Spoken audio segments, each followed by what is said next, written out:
What is going on? What is going on? What is going on, party people? It is your boy, Coach D Brown, former big leaguer, former first-round pick with the Kansas City Royals. And we'll get a little time for everybody to come on, man. But it's funny, it ain't too many people that can come on here and pretty much go word for word for what I say and talk about first-round pick and major leaguer and all that type of stuff. But this gentleman, right, sitting next to me, definitely can essentially go word for word, exactly. What I say in the beginning parts, because this guy was a first round pick and made it to the big leagues out of the great city and state of Las Vegas, Nevada. All right, we are joined by major leaguer, ex-major leaguer, Chad Hermanson.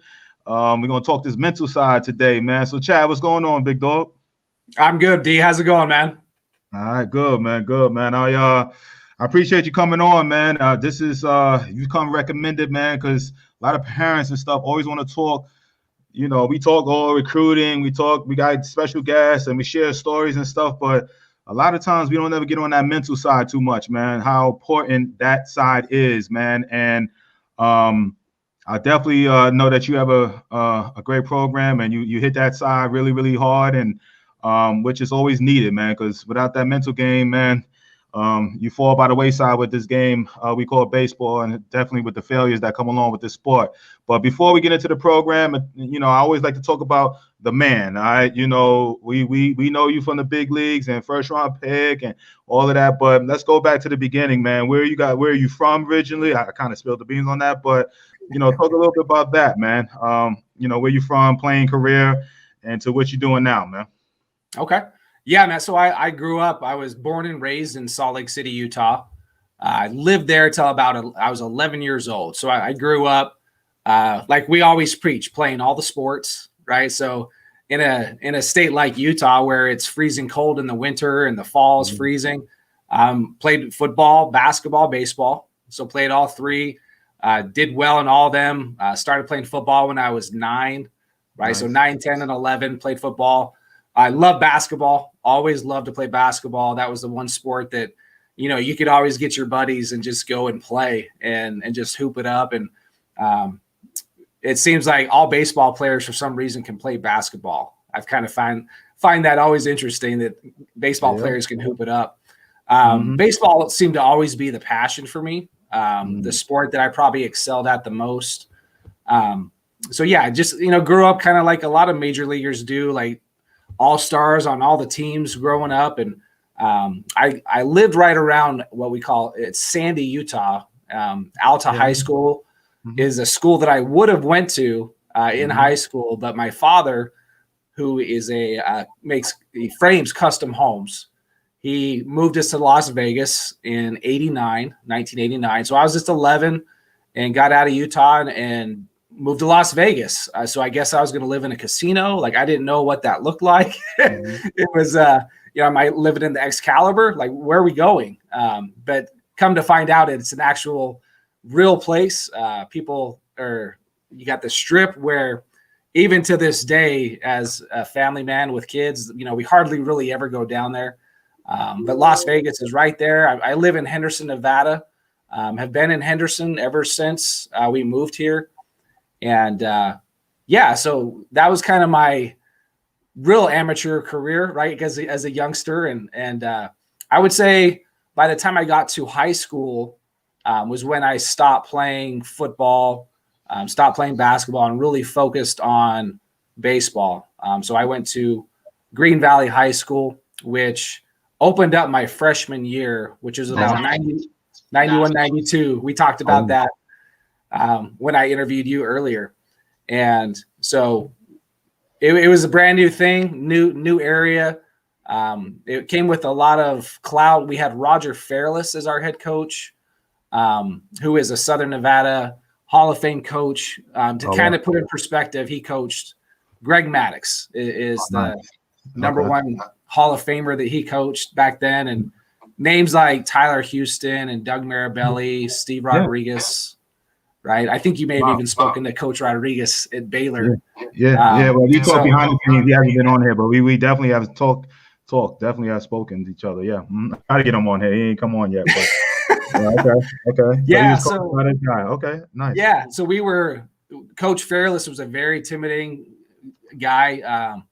If you could kind of picture Clu Haywood from Major League, who was that big slugger on the Yankees, kind of the Fu Manchu goatee, very, very in your face, stuff that you can't get away with now. Right. But built an incredible program. We ended up winning, I think, 6 straight state championships. Wow. So kind of a powerhouse, one of those teams that was always ranked in the top 25. So we just had a lot of success, and obviously learned a ton from him. What work ethic is really all about in regards to we practice the way we practice was just crazy.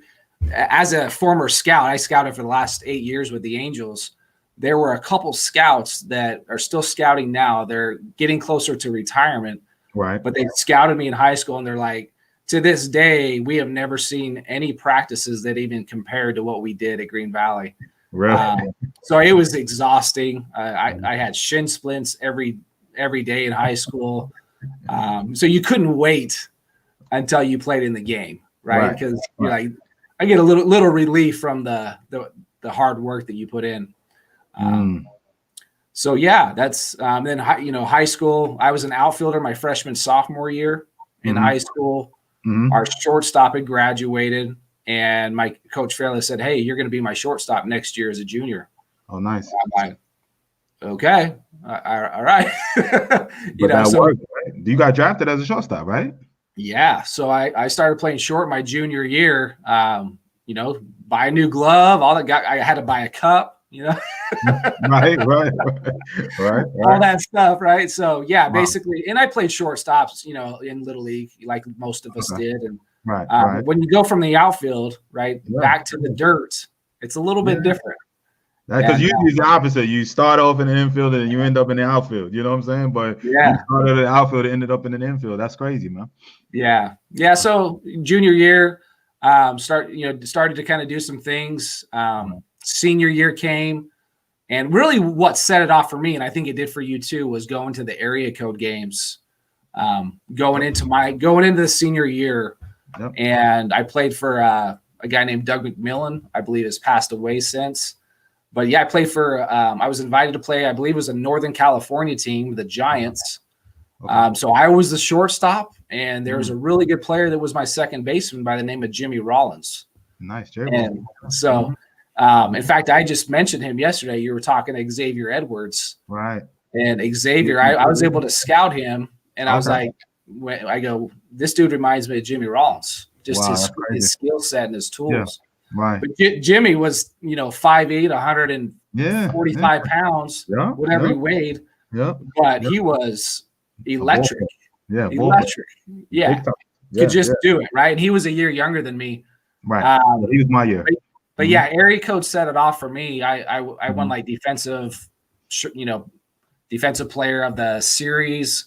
Won a Zet glove. Remember Zet gloves back in the day? I got some right now. Japan they're very popular in Japan, and it was a great glove. And back then, there wasn't. Guys were committed to college at that time, but this was 94.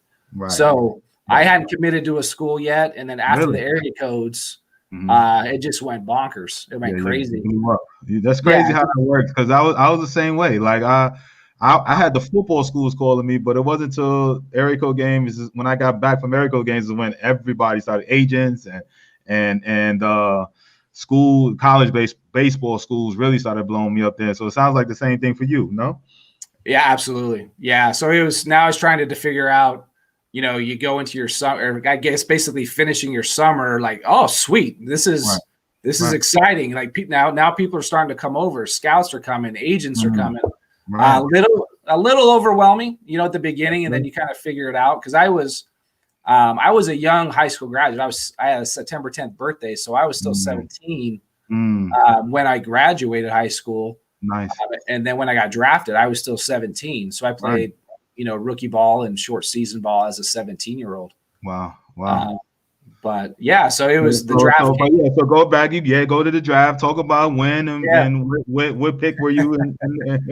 Gotta get that. So the draft came, and kind of throughout my senior year, I had a really good senior year.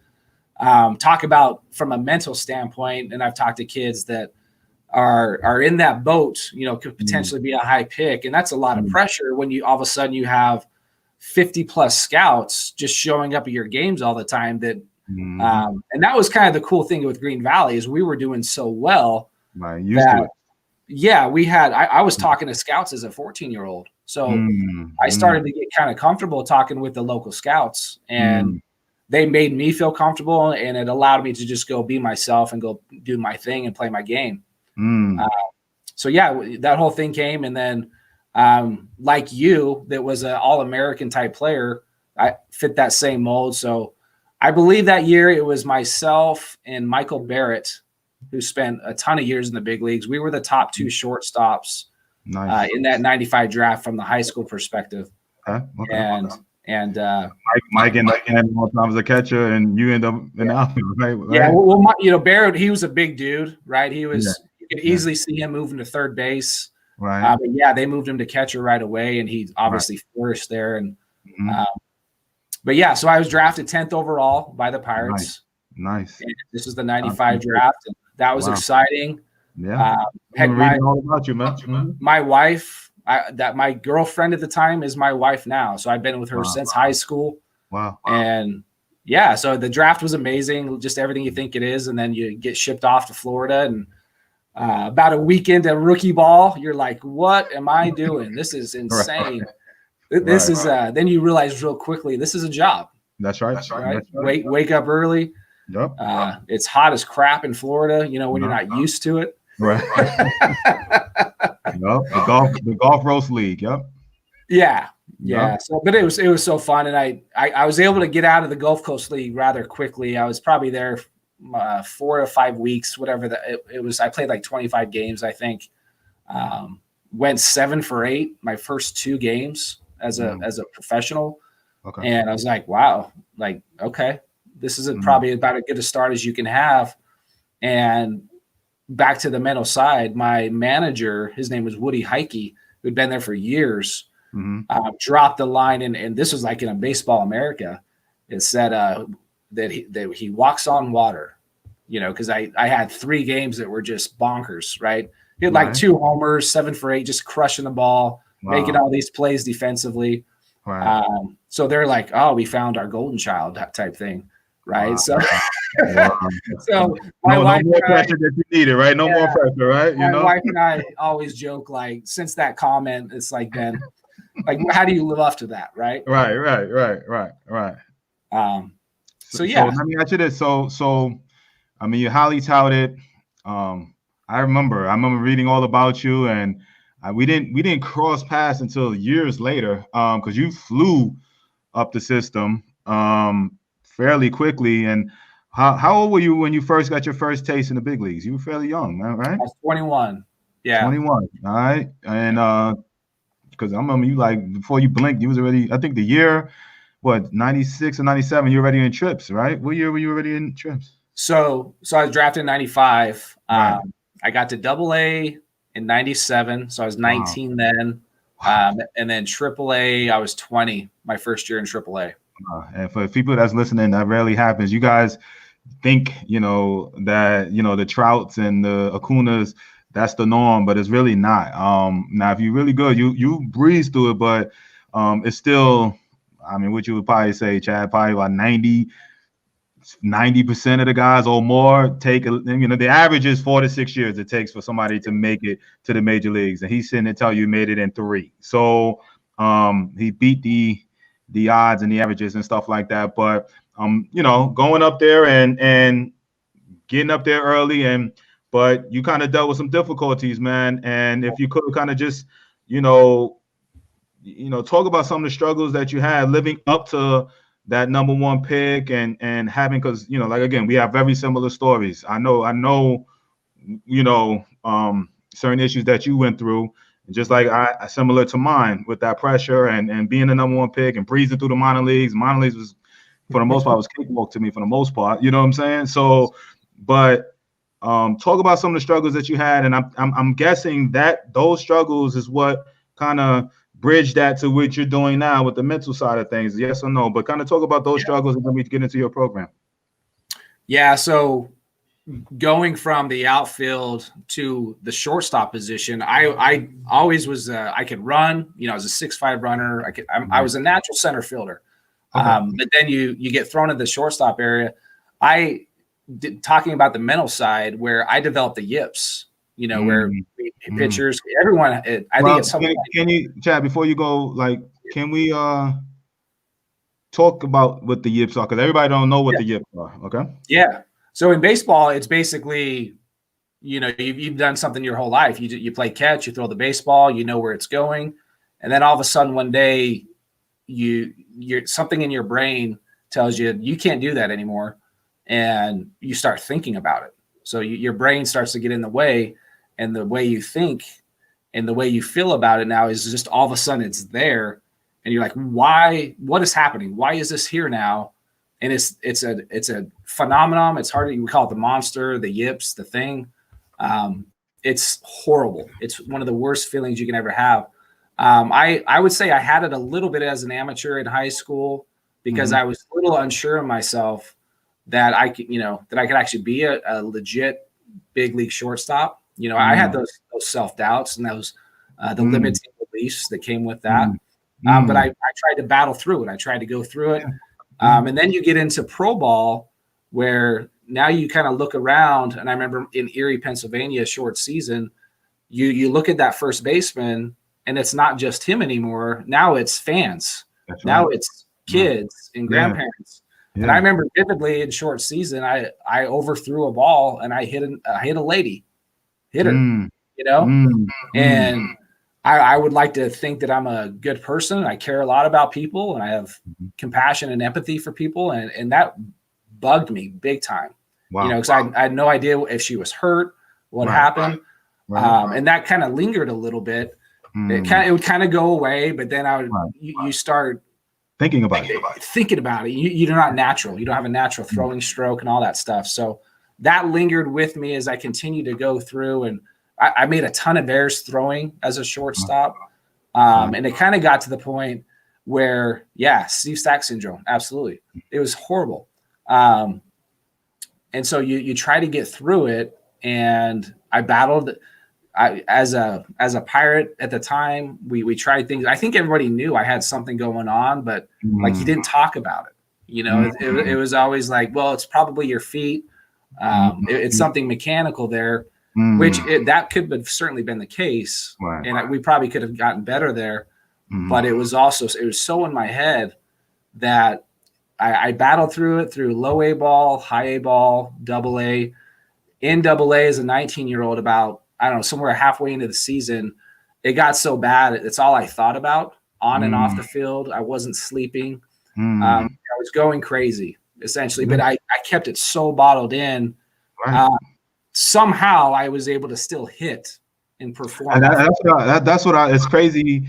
That's what I'm thinking in my mind, because I'm not knowing all of this. I knew something happened. I thought it was injuries per se. I didn't know it was this part, but I just remember you raking. So when I'm hearing you talk about the yips and in your head, but I'm like, damn, how was he able to, you know, deal with that? Because it's a real mental thing. For the listeners listening, Steve Sachs, you have Rick Ankiel, my own boy Rob Bell came on here a few weeks ago. He suffered through the yips. I remember Mike McDougal, teammate of mine, first round pick. He went through it extremely bad to the point it was a depression. It was really tough on him. He got back.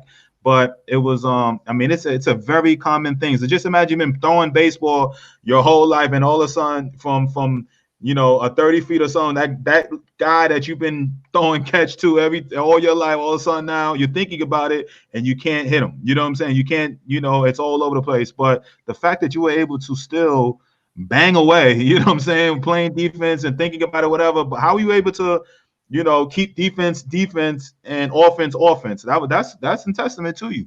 Yeah, and I guess that's where I, in a way, almost didn't give myself enough credit for having what we would call, say, that mental toughness to continue to battle and still go do your thing and try to separate, because you're taught as a kid, right? You got to separate your defense from offense. Mm-hmm. And you strike out, you get back to the dugout. You gotta flush that, do whatever your routine is for that.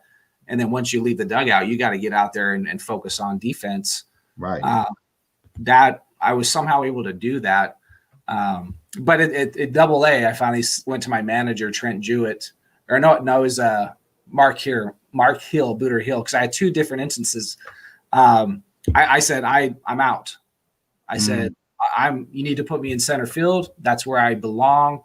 I'm to the point where I had no faith and belief in myself that I could be a big league shortstop, because we had tried pretty much everything except we never got to the point where I said, I have something psychologically going on where I need some help.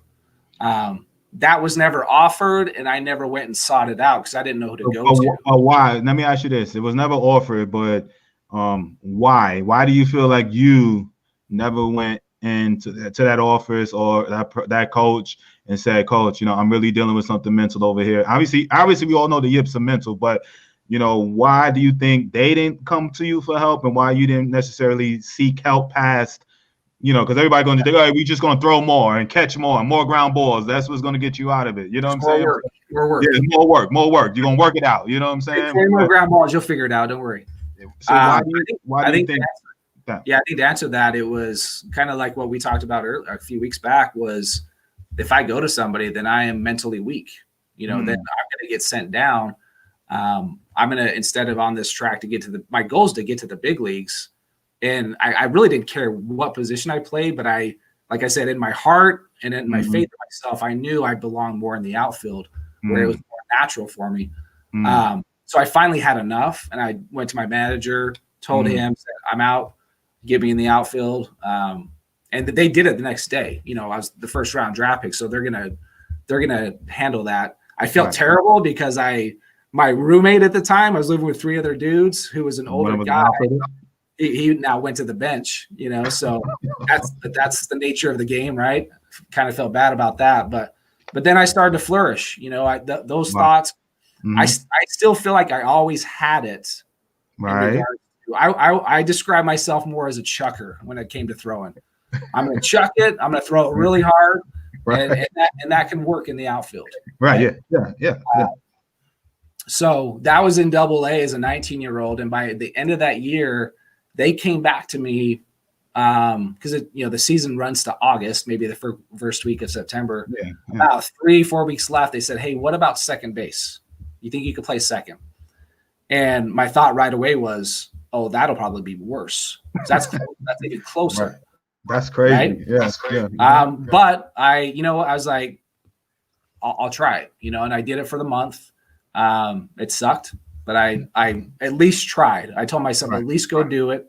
Because they saw me, I was hitting homers. I was a power speed combo coming up, and they're like, maybe you're. Well, I was a big like Ryan Sandberg and Jeff Kent type fan, and that was the ultimate vision. That could have been what they said my ceiling would have been as a.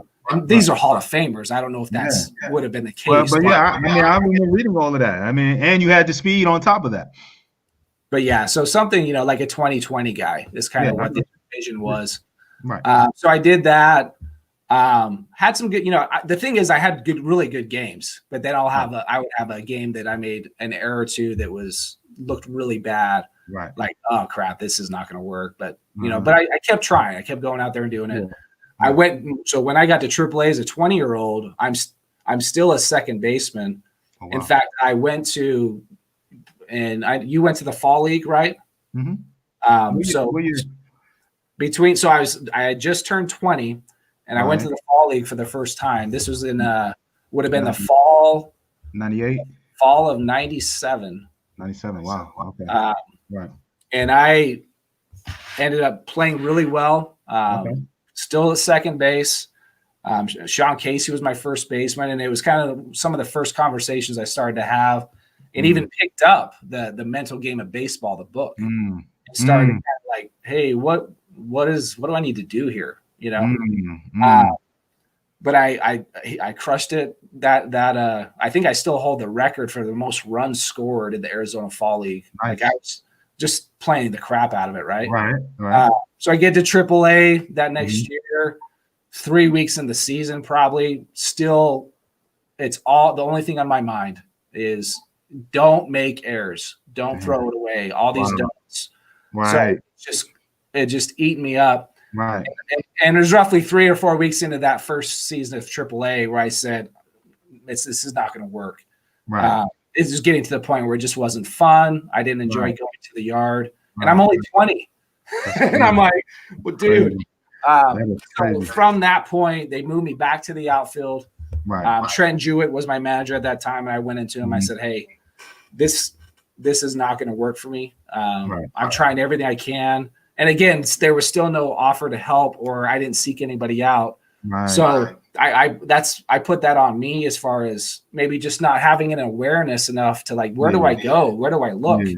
Is there, I didn't even really know what a psychologist was at that time. Like, oh, there's actually people that can help me with this, or at least try to. Right. So I buried it, put it way down, like just get me back in the outfield. Right. So yeah, I ended up, I hit 28 homers my first year in AAA. So that was like one portion of it. And then after that first year in AAA, 20 years old, I'm going to the fall league again. The hitting coach of the big leagues at the time came to me, and they kind of work with you. They keep somewhat in touch with you a little bit, and like, hey, you had a great year, but we want to see some improvements with your strikeouts.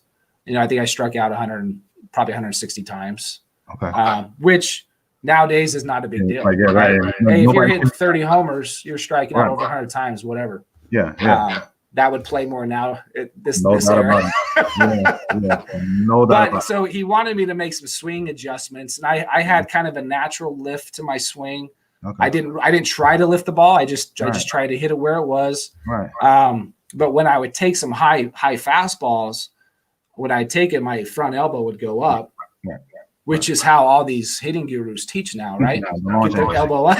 Yeah. So they didn't want that. Right. And so, okay, fix that. How do you do that? They didn't really tell me how to do it, just figure it out and fix it. So my process was, okay, if my elbow's going up, call the chicken wing. Right. I got to start getting it to work down a little bit to get me flatter through the zone. Right. So I did that. I busted my tail trying to, I guess, build the muscle memory for that. Right. And then I went and had my best year I've ever had. Hit 32 homers my second year in AAA, all-star, all that stuff. That earned me my first call-up after my second year in AAA. Okay. So the other big mental hurdle that I had was doing so well in the minor leagues at such a young age. I mentioned the walk-on water thing.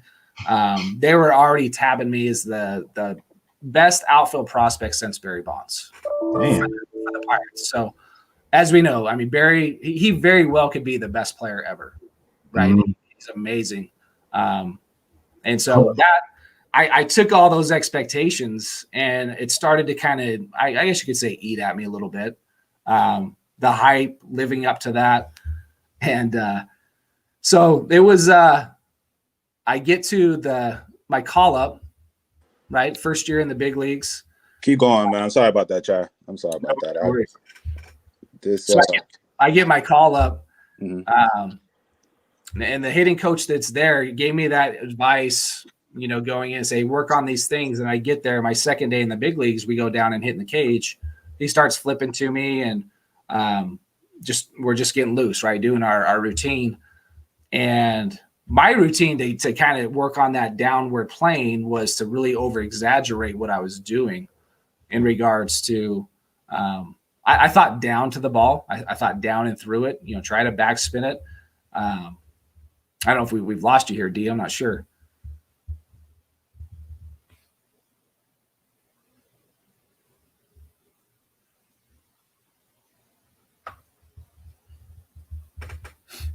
We'll give it a second here.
I'm sorry about that. That was on my side. He will be coming back on. It's Lord. It's give him a minute. Let me see. He still be on. Yeah. Okay. Here he is. My bad. There he is. Yeah. Sorry about that, dude. I am No so worries. sorry, man. So keep going with your story, man. It's Oh man. Huh? Yeah, so I think we're back to, so I get to my first day in the big leagues, 21, all the hype is there, talking to reporters, all that stuff. Second day in the big leagues, I start working with the hitting coach that gave me that advice, to work on my mechanical parts of my swing. Mm-hmm. We start doing flips, kind of going through the routine to get there. And how I had to get rid of this was I had to think that way. So I over-exaggerated in practice, right? Back and hit down through the ball.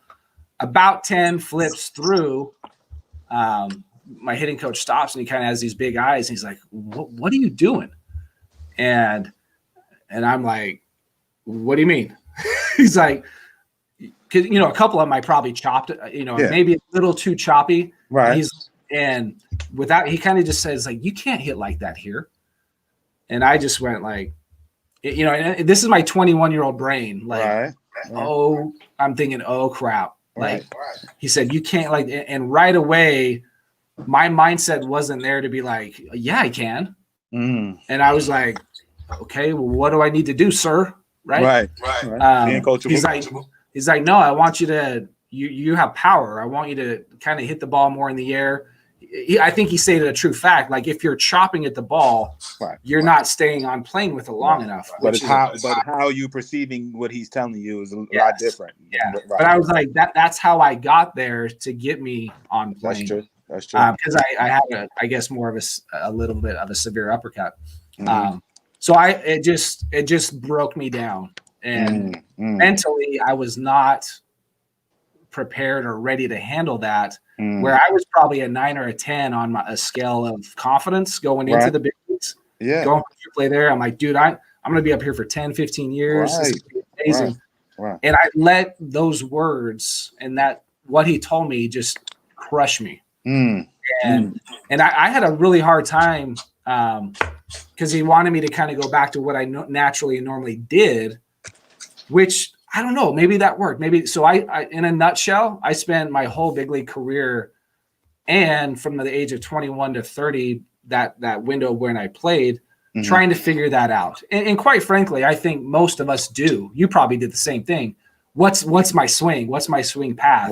Right. And that's something you can kind of physically change, but what's your mental approach to it? Exactly. I've been through this where I was going back looking at. I'm well into my big league career. I'm going back to high school, looking at my high school, like what got me drafted, what got me where I'm looking at my high school swing and try to accumulate my high school swing to where I'm at in the big league. So I understand fully, parents and stuff are getting. I hope you guys are understanding what he's saying and not like, oh, he ain't take the coach in and whatever. He took it to heart so much, but then all of a sudden the coach is saying, oh, go back after he's telling him don't do that, but go back to what but he's been trained and muscle memory and all of that to the point now he can't find what got him there. You know what I'm saying? Yeah.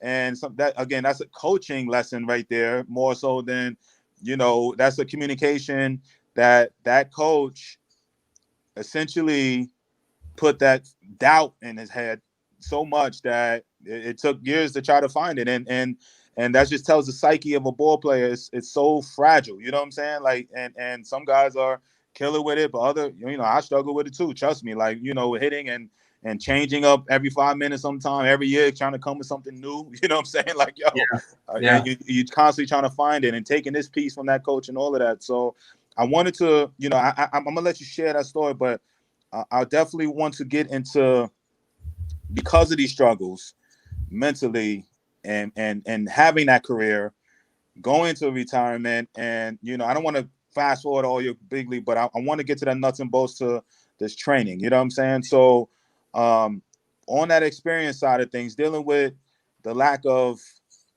support, you know what I'm saying, that you had, from the mental side. I was right there with you and not wanting to talk to nobody.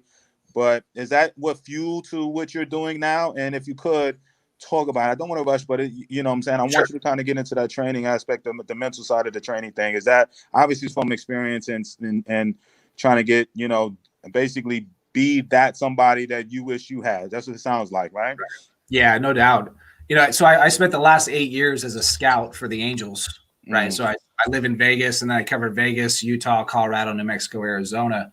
Okay. And part of my job as a scout was to go obviously scout the player, but then go into the house of a high school kid and interview him, talk to the player, talk to college coach or the coach, but talk to the player mainly, get into their mindset, what they do. And knowing my history and what I went through as a player, now I'm talking to them, and I started to see patterns where, you know, because I would bring up questions like, what do you do for the mental game? Like, are you doing, and it wasn't like, because I want to work with you. I was like, are you doing anything? Right. You read any books? Have you at least, you know, and a lot of the D1 schools have what we call a mental skills or mental performance coach. That kind of comes in casually every now and then to help them work with routines and habits and goals and stuff like that. Right. And I know every major league team has a mental skills coach now as well. So you're starting to see that trend. Right. So while I was scouting, I was kind of like, that's very interesting to me that now, maybe because there's stories like the both of ours and other people, there are some high expectations, things that, you know, maybe we should start employing people to help these athletes in these situations. So that started to intrigue me as a scout over the last few years. And I started to see my son, who I have 4 kids. My son's a senior in high school. I started to see some of the same things that I went through at a higher level that he was going through as a high school kid. Right. He goes to the same school as I do. He's a big kid. He's 6'4", 190 pounds. So he looks the part. But he was going through things that trying to live up to dad's expectations in the same school. How come I'm not getting scouted or recruited at age 15, 16? So he started to go through these mental blocks and really struggle with that. So over the last few years, I kind of noticed that, because people would, you know, in my circle would know my story. So they would have their kid, hey, can you talk to my kid? He's kind of going through some things. And I started to see some patterns there. We're like, man, people need some, not that they're going through huge issues necessarily. Sometimes some of them are, huge. Right. But it's like, okay, we've talked for years about the mental game is like, some guys, people say it's 90% of baseball. And I'm like, okay, if it's that high, why are we not doing anything about it? Exactly. You know, so, and I'm like, there's something here, you know, and then I really started to kind of study, and I'm not a psychologist. I don't have a psychology degree, but the people I've talked to that have spoken with psychologists compared to mental skills coaches, I think there's room for both in regards to breaking down what it is that you're trying to work on with the way you think, the way you feel, the way you act, and kind of the results that you're getting. And so I started to just kind of study that. And I'm like, what can I do to help? So I can help kids with the yips, you know, and my wife goes, maybe you went through all this crap to, maybe you didn't have this Hall of Fame or big league career you expected to. Maybe it was because you had to go through that to have more impact on kids. That's right. And I'm totally in that mindset now of, I think she's absolutely right. So about a year ago, I just got let go by the Angels. I was part of getting furloughed in June, and then spending the last 6 months as a furloughed employee, and then just and got let go almost 3 to 4 weeks ago. And during the time about a year ago, I was like, I'm going to build something online where I can share some stories and build it in a video form, because I'm a full-time scout traveling everywhere. Right. The kids can just go in and watch videos and learn, you know, and maybe have some workbooks and just start working on their own. Nice. So that's how it developed. Okay. And then since I got let go and furloughed, I'm like, that's when I started the YouTube channel. Right. And I just did an interview with you, and that's coming out in a couple weeks. Right. But it's just started interviewing people, scouts, coaches, teammates, and they start opening up like, yeah, dude, I went through some very similar things, because this game is hard, right? If it is such a high mental capacity game, like we need to do more about it and train kids as amateurs. And so that's what kind of dinged in my mind. So now that I was let go by the Angels, I didn't have time to like take on one-on-one kids and clients. Right. Now that I'm let go, like I'm all in now. So that's what I'm doing now. So there's a couple things. I'm doing one-on-one coaching where I have a package of like 8 calls that I do with kids one-on-one. I do a free consultation with the kid and the parent. You know, what are your goals? What do you want to work on? And it's typically confidence. Maybe they got anxiety issues. And it's all about performance. That's right. And getting them really when someone's asking, well, how can you get me better? That's what they want to know. And so I share that with them on that free consultation call. And then if I feel like it's a good fit, like the kid's going to put some work into it, then I'll make an offer, right, to actually work with them. So that's the one-on-one part that I'm doing. And then I'm revamping my whole online membership program to accommodate different levels of people that how involved they want to get. So I'll have an online video vault. I have like 40 plus videos of these coachings, teachings that I have available. So, and then I'll do live weekly calls through Zoom in a group setting, Q&A session. And then I'll have one-on-one portions to where, you know, so it's kind of a tier type system of different membership options that's in the works right now. So as the membership website and all that stuff's being built, or I should say revamped, I'm coaching kids one-on-one, and yeah, so I'll get kids and I'll work with them for 8 weeks. Okay. Sometimes, right, a couple kids I've been doing lately, I'll work with them for about 5 weeks, working on their game and what do they want to work on, and then they'll use, say, the last 3 calls. Let's pause for now and use the 3 calls in the spring. You know, if something comes up that you know, to kind of spread that out a little bit. So for that program, which is obviously you being there, done that, scouting now, you know, and so you know that aspect of it from an evaluation standpoint, and now you know going through the problem, you know, the issues and stuff, and making a program around it, which is dope. And I highly suggest that kids take advantage of this because more so than injuries and anything like that, the mental side, you'd be very surprised how many guys deal with it. And now they have all these mental skills coaches and stuff, like you said, but back in our day it wasn't like that. So what's up, Mark? Was good. J Maya was good. But it's how can they reach you if there anybody that's interested in this program of yours? How can you be reached? And I will post it in the comment section. You know, to you know, essentially, I guess, do a consultation type call, right? Yeah. The first thing would be my my business line. So that it's a phone number. You can call me or just flat out text me and say I'd love to do a consultation. What is that? So that phone number is 702-825-4855. 702-825-4855. And then I have an email address, is chad@mentaledge.coach. chad@mentaledge.coach. And then, of course, you know, one of the biggest things that's helping in regards to folks that don't know me, like I told you, I interviewed you about 2 weeks ago. About 2 weeks ago. I started a YouTube channel once I got furloughed. That channel, it's called Mental Edge Training Coach. So Mental Edge Training Coach. And you had some pretty cool guests on there, man. Can you talk about besides D Brown? Oh, well, you're by far the best. We haven't posted yet. Is it Mental Edge Coach? Which is one more time? Mental Edge Coach Training Coach. Oh, training coach. I'm sorry. Okay. Yeah. So my thought was, dude, just start a channel, start talking about, number one, let guys share their story, and people at the highest level went through struggles. So I wanted to kind of get that out there and just start having conversations about it. And it's been awesome. Like yourself, you opened up, you shared your story. But yeah, I mean, I've had Greg Maddox on. You know, I don't know if it gets better than that. Hall of Fame. Right. We became good friends. We coached together at Bishop Gorman for a year, and Okay. He's a Vegas product. But yeah, I've had many. I've Shea Hillebrand, Aaron Rowan, Jack Wilson, Craig Wilson, Nice. a bunch of college coaches, talking about their programs.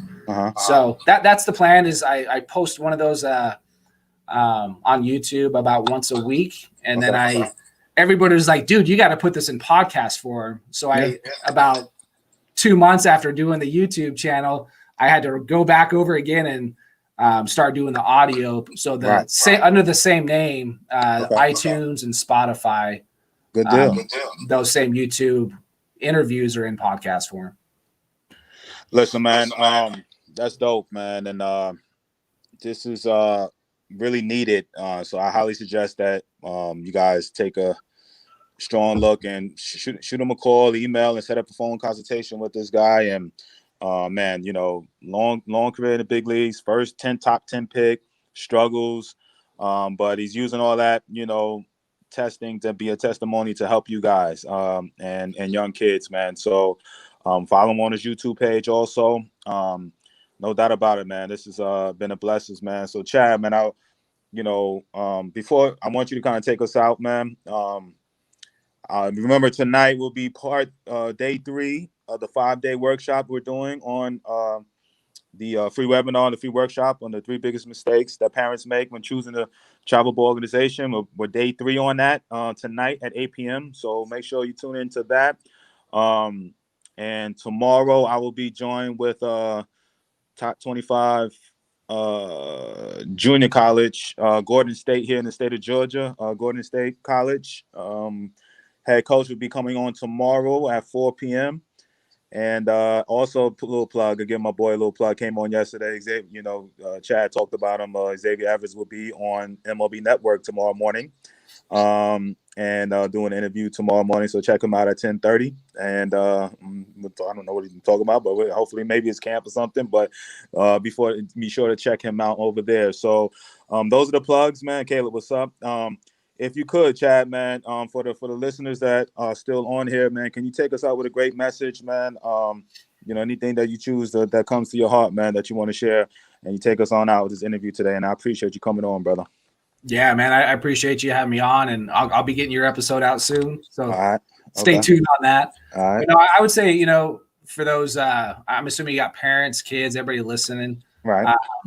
Maybe a question you ask yourself is, people have come out to me as like, man, I just wish my kid played with more confidence. I wish he had more belief in himself.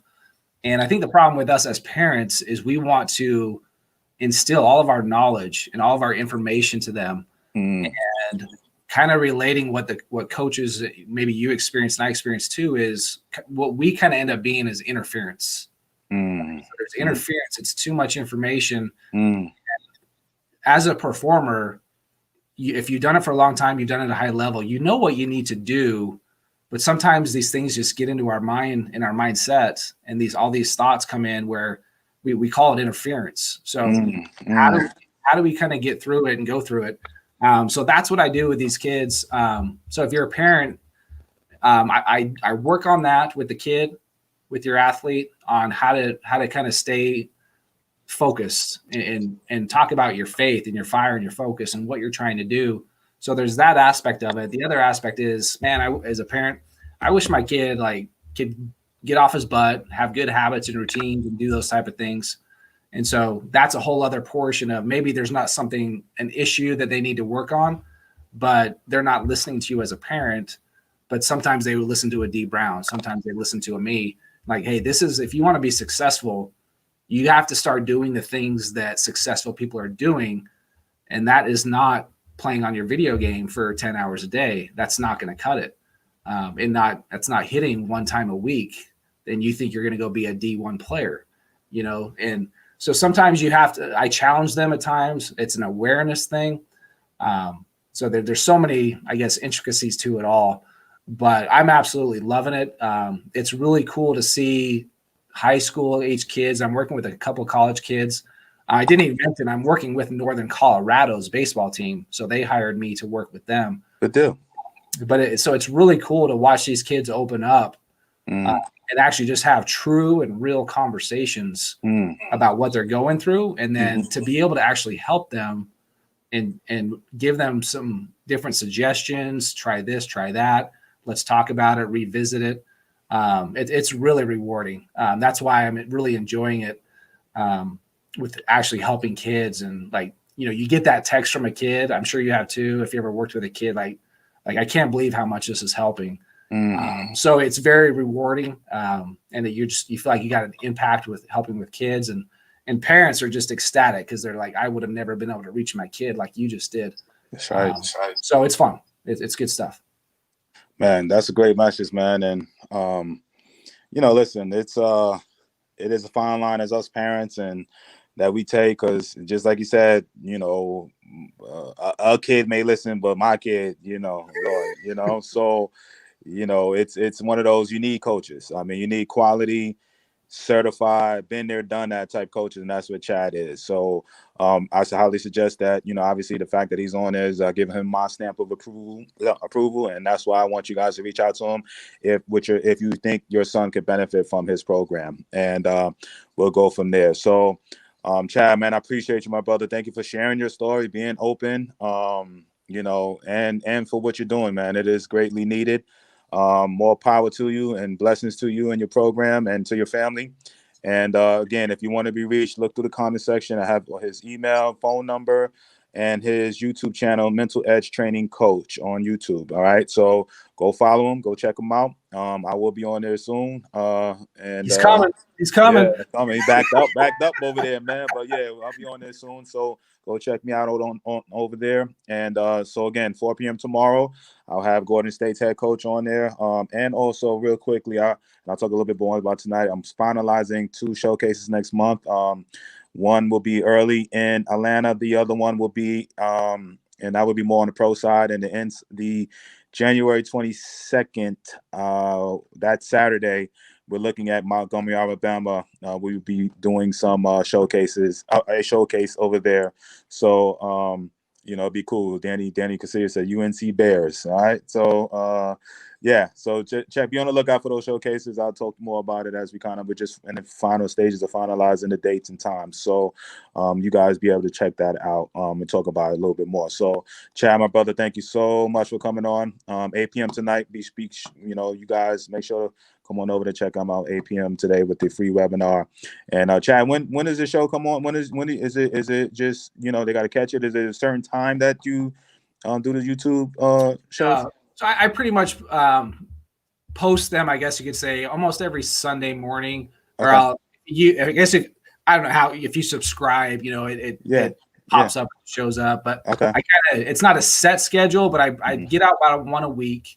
Okay, cool. And right. Yeah, I'm under all the same names, Mental Edge Training Coach on like Instagram and Facebook, all that stuff. So all right, cool. So make sure you guys go follow him and look after for those interviews and his podcast. All right, you guys take care. Chad, thank you, my brother. Thank you for joining us. Yeah, dude. Thanks for having me on. Love you, man. Appreciate it. All right, cool, man. Love you too, bro. Peace. Take care of yourself. Okay.